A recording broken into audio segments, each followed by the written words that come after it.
तो अब गौरव जी एक सूक्त का पाठ करेंगे, उसके पश्चात हम लोग उस मंत्र की चर्चा करेंगे।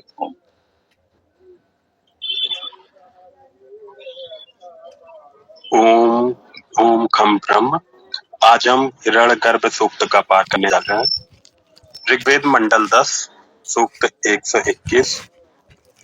ओम हिरण्यगर्भा संवर्तिताग्रे भूतस्य जातः पति एक आसीत् सदाधार पृथ्वीं द्यामुते माम् कस्मै देवाय हविषा विधेम।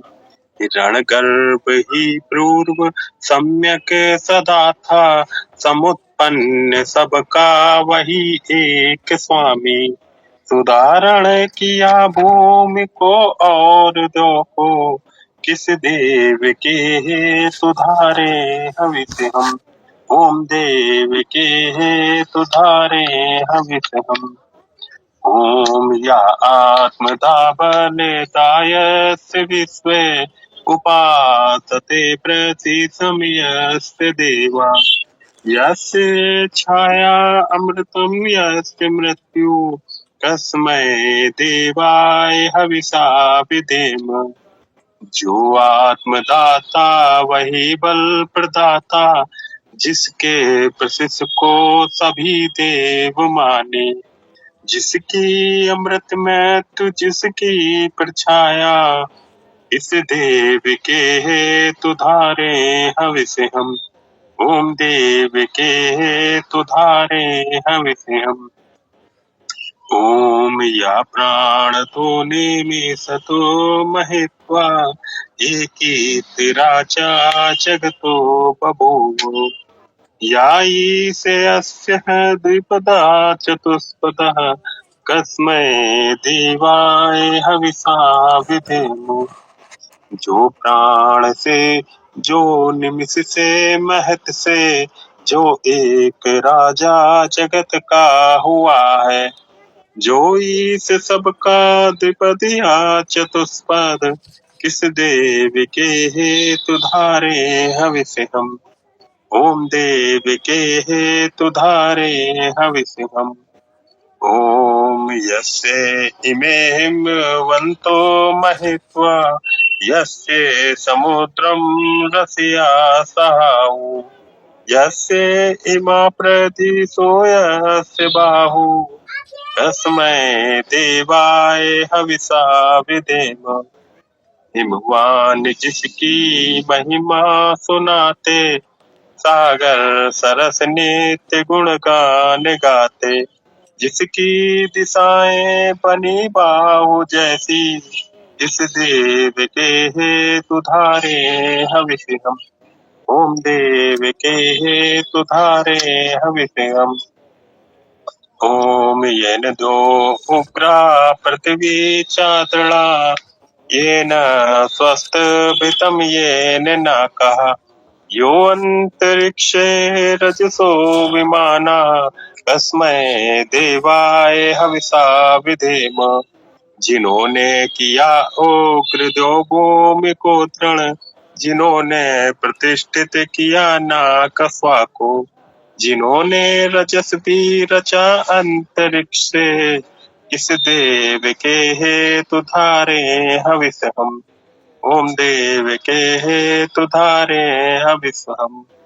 ओम यम क्रंदसी अवसातस्तभाने अभ्यक्षेता मनसारे जमाने। यत्र अतिसूर उदितो विभाति कस्मै देवाय हविषा विधेम। जिसे क्रंदसी रक्षणों से संभाले तो मन से प्रकाशित उसे देखते हैं। समधि सूर्य होता उदित वा विभासित किस देव के हे तुधारे हविष हम।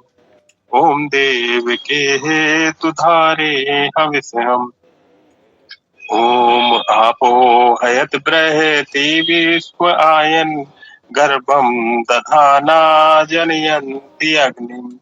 ततो देवानां संवर्त असुवेकः तस्मै देवाय हविषा विधेम। बृहद विश्व में व्याप्त जो एक स्वामी करे गर्भ धारण जनाग्नि को भी। वही है महाज्योति सब देव गण का किस देव के हेतु धारे हविष हम। ओम देव के हेतु धारे हविष हम। ओम याचित आपो मैना परिपश्य दक्षं दधाना जनयन्ति यज्ञम्। यो देवेष्वधिदेवेक आसीत् कस्मै देवाय हविषा विधेम। जो व्याप्त हो देखता है महत से जो धारता दक्ष जन यज्ञ करता। जो देवगण में महादेव स्वामी इस देव के हेतु धारे हविष हम। ओम देव के हेतु धारे हविष हम। ओम मानो हिंसे जनिताया पृथिव्या यो वा दिवं सत्य धर्मा जजान। यह चाप चंद्रः बृहति जजान कस्मै देवाय हविषा विधेम। हिंसा करे नहीं जनक जो धरा का जो सत्य धर्मा सुदिवलोक करता। जिसने अपाचंद्र बृहति बनाए किस देव के हेतु धारे हविष हम। ओम देव के हेतु धारे हविष हम। ओम प्रजापते नातु तेतानि अन्यो विश्वा जातानि परिता बभूव। यत कामाते जो ततनो अस्तु वयं स्याम पतयो रयिणाम्। प्रजापति नहीं अन्य तुमसे कहीं है सभी रूप जो है तुम्हारे रचे हैं। सभी कामनाएं समर्पित तुम्हें हैं बने हम प्रगति ज्ञान ईश के स्वामी। ओम खम ब्रह्म।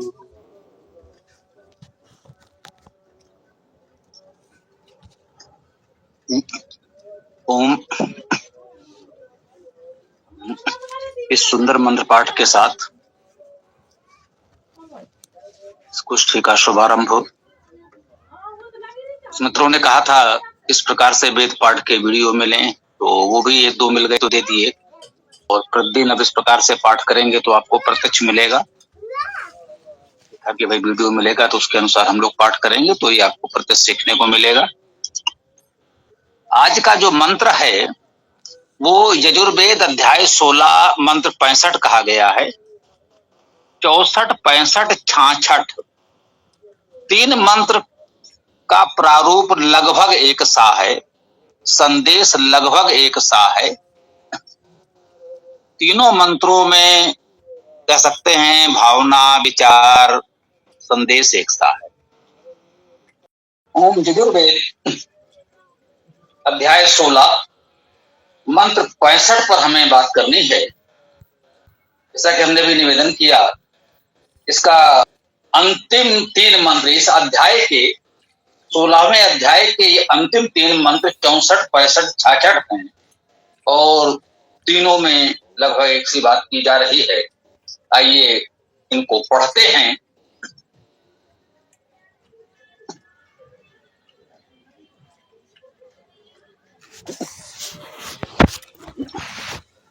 ये मंत्र 64।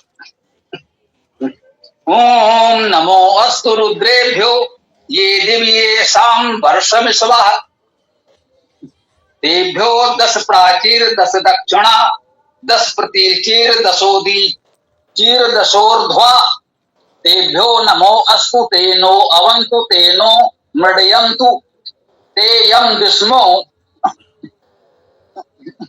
यस्य यो नो द्वेष्टि तम एषां जंभे दद्मः। मंत्र 65 यजुर्वेद अध्याय 16 मंत्र 65।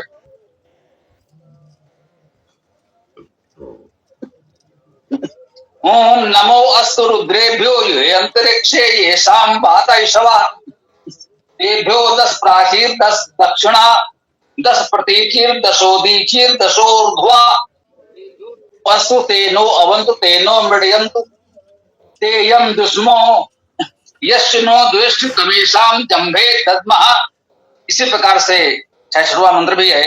ओम नमो अस्तु रुद्रेभ्यो ये पृथिव्यां येषां अन्नमिषवा तेभ्यो 10 प्राचीर 10 दक्षिणा 10 प्रतीचीर 10 दशोर्ध्वा तेभ्यो नमो अस्तु तेनो अवन्तु तेनो मृडयन्तु ते यम दुष्मो यस्य नो द्वेष्टि तमेषां जम्भे दद्मः। इसका पाठ सुनकर ही आपको लगा होगा कि जैसे तीनों मंत्र कुछ एक से ही हैं। तीनों मंत्रों में थोड़ा सा अंतर है, शब्दावली अधिकांशता एक है। आपने देखा पहले मंत्र अर्थात 64वें मंत्र में कहा गया ये दिव्य अर्थात ये दिव्यलोक में है, प्रकाशवान आकाश में है। ये शाम वर्षम ईश्वा उनके वर्ष वर्षण वर्षा ईश्वा हैं, ईशु हैं, गतियां हैं। शेष पूरा वही तीनों में आएगा। तेभ्यो 10 प्राचीर उनके 10 प्राची हैं, 10 दक्षिण हैं, 10 प्रतीची हैं, 10 उदीची हैं, 10 ऊर्ध्व हैं। तेभ्यो नमो अस्तु उनके लिए नमन हो। तेनो अवंतु वे हमारे रक्षा करें। इतने सरल है कि उसमें कुछ कहने बताने की आवश्यकता ही नहीं अनुभव हो रही। तेनो अवंतु वे हमारी रक्षा करें, तेनो मृडयन्तु वे हमको सुखी करें। अवंतु अवधातु रक्षा करना, मृडयन्तु में मृड धातु सुख होना, सुख देना। ते यम दुष्मो ते अर्थात वे यम जिसको दुष्मो द्वेष करते हैं, यह क्या और जो नो द्वेष हमसे द्वेष करते हैं, तम एसाम उनको इनके जंभे ददमा जंभ में ददमा धारण करते हैं। यही पक्ष मुझे लगता है हो सकता है कुछ चर्चा का हो। थोड़ा सा हमने बताने का प्रयास किया। ये 65वां मंत्र पढ़ते हैं कि उसे आपने चुना है तो उस पर थोड़ा सा विचार करने का प्रयास करेंगे।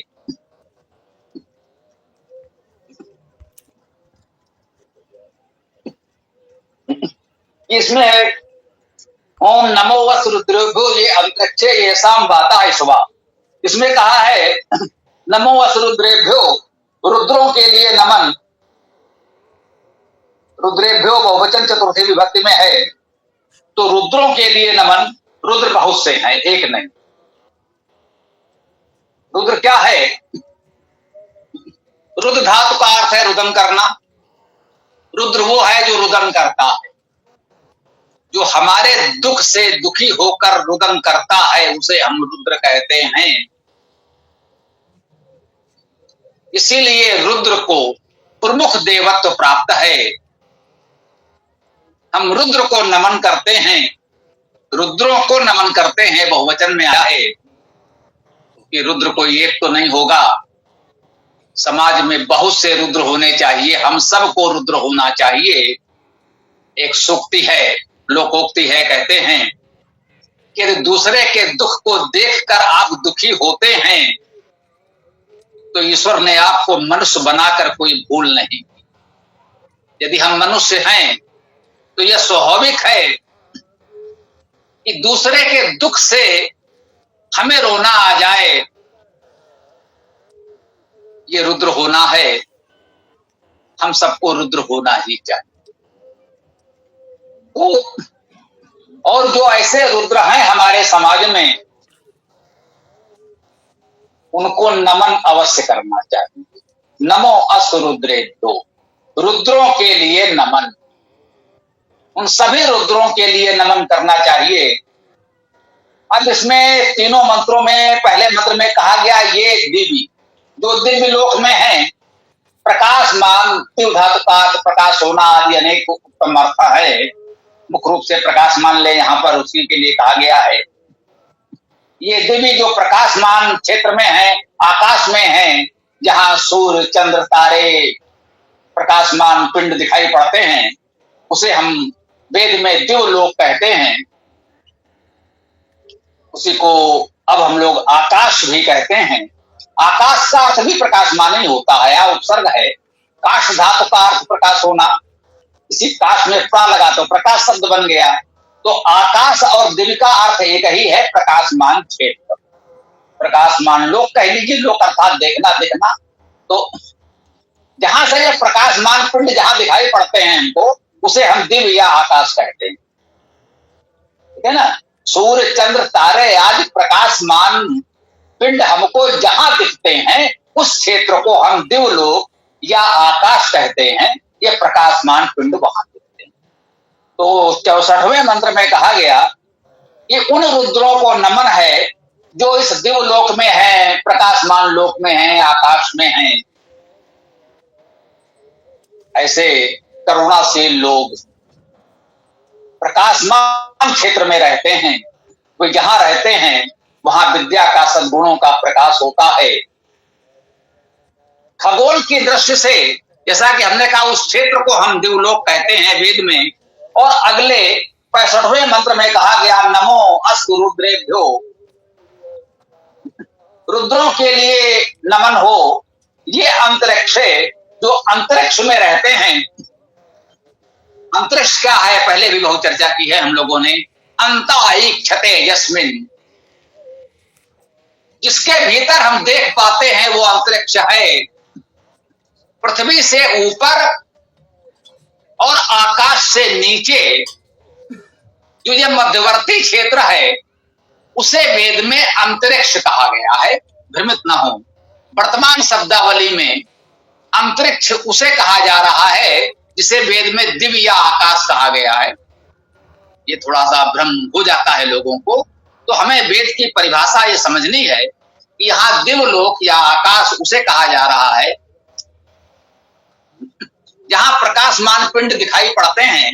और अंतरिक्ष कहते हैं पृथ्वी और आकाश के मध्य के क्षेत्र को, जिसे वर्तमान शब्दावली में आप पृथ्वी का वायुमंडल कह सकते हैं। आकाश उसे कहते हैं जिसकी गतिविधियों को हम देख पाते हैं। अंतरिक्षते यस्मिन, जिसमें हम, जिसके भीतर हम देख पाते हैं। सूर्य चंद्रमा तारों पर क्या हो रहा है वो हमको यहां से दिखता नहीं, बहुत दूर है, नहीं दिखता। तो बस आकाश है, बस केवल प्रकाश मात्र दिखता है यहां से। अंतरिक्ष उसे कहा गया जिसके भीतर हम देख पाते हैं। ये वायुमंडल आपको पक्षी उड़ते हुए दिख जाएंगे, मुख्य बात यही कही गई।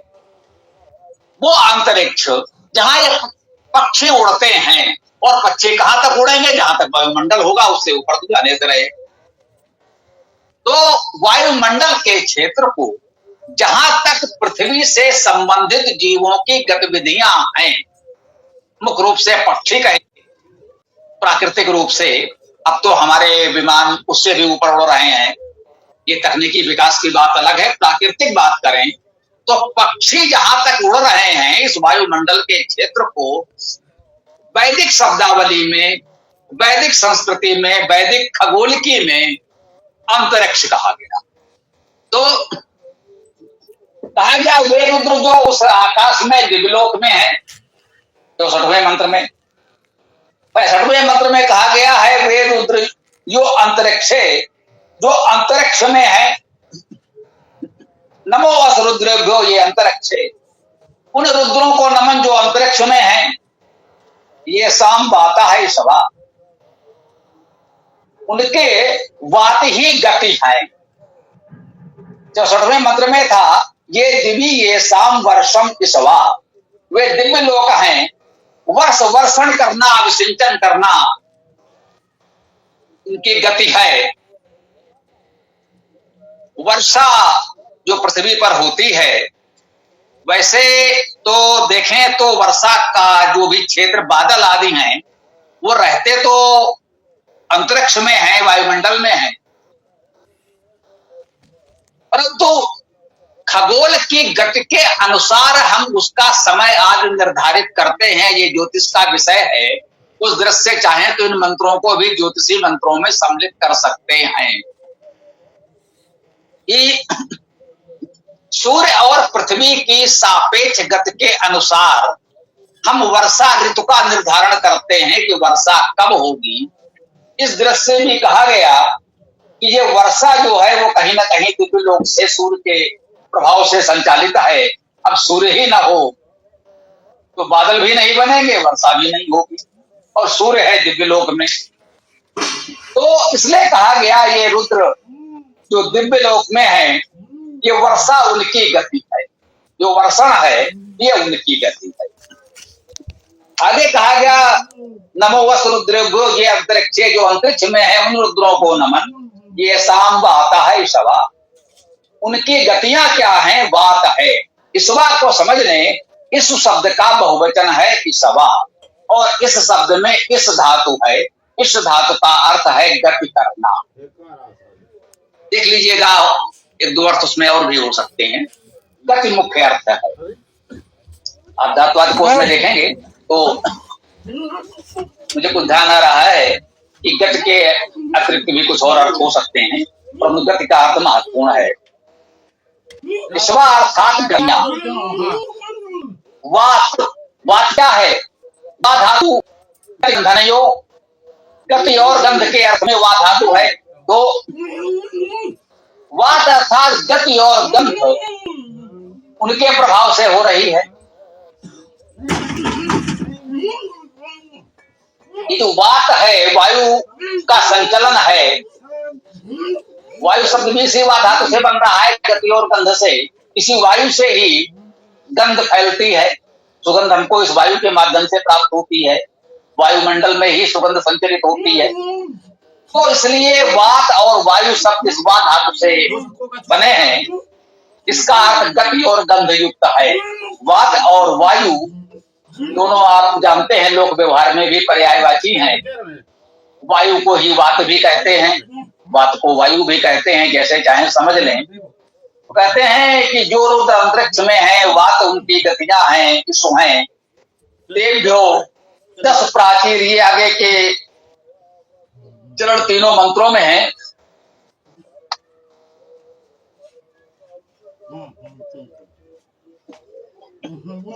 देव्यो अर्थात उनके लिए 10 प्राची, 10 तो प्राची है।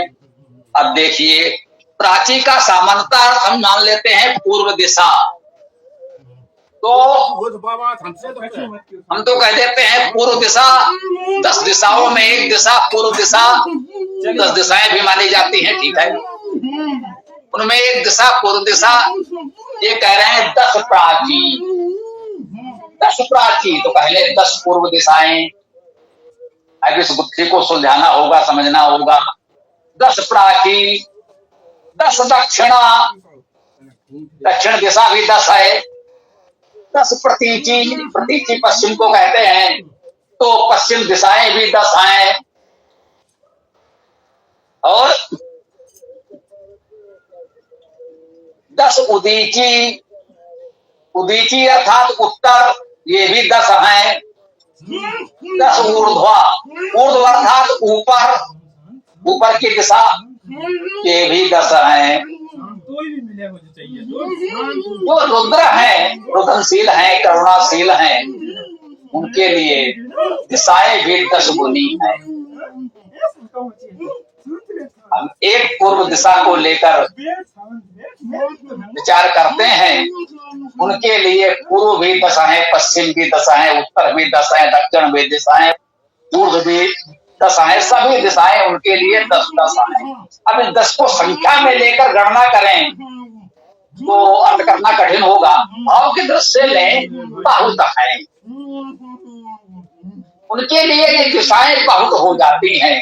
जो कर्णाशील हैं, समाज के लिए अभिवंदनीय हो जाते हैं, आदरणीय हो जाते हैं, वो जिस दिशा में जाएंगे उनके लिए सभी दिशाएं दस्तूनी हो गई। उन्हें तो सभी स्थान पर बंदन अभिनंदन सम्मान मिलेगा, मिलना ही चाहिए। हम इसको इस भाव से ले रहे हैं। कह रहे थे तेभ्यो नमो अस्तु, उनके लिए नमन हो। तेनो अवंतु, वे हमारी रक्षा कर। तेभ्यो नमो अस्तु, उनके लिए नमन हो। तेनो अवंतु, वे हमारी रक्षा करें। अवधातु का अर्थ रक्षा करना, अवंतु बहुवचन में क्रियापद है, रक्षा करें। तेनो मृण्यंतु, ते वे नो हमारा हमारी मृण्यंतु सुख करें। मृड धातु का अर्थ है सुख होना, सुख करना। मृण्यंतु भी बहुवचन में सुख करें, वे हमारे लिए सुख करें, सुख प्रदान करें। ते यम दुष्मो, ते वे सभी, क्या ते का अर्थ तुम्हारा भी होता है, तुम्हारे लिए भी होता है। कह रहे वे या तुम्हारे लिए, यम जिसको, ये तो सर्वनाम ही है। ते यम, जो सर्वनाम शब्द हैं, अव्यय शब्द हैं, संख्या शब्द हैं, उनमें कोई धातु खोजने की आवश्यकता तो नहीं होती।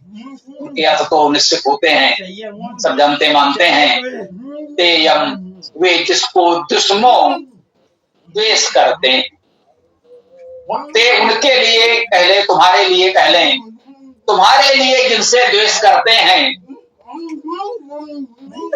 हम उन रुद्रों के लिए ही किसी से द्वेष कर सकते हैं, अपने लिए। कोई हमें कुछ भला बुरा कह जाए कोई बात नहीं, हमें विनम्रता, अहिंसा, क्षमाशीलता सिखाई गई है वैदिक संस्कृति में, हम उन्हें क्षमा कर देंगे।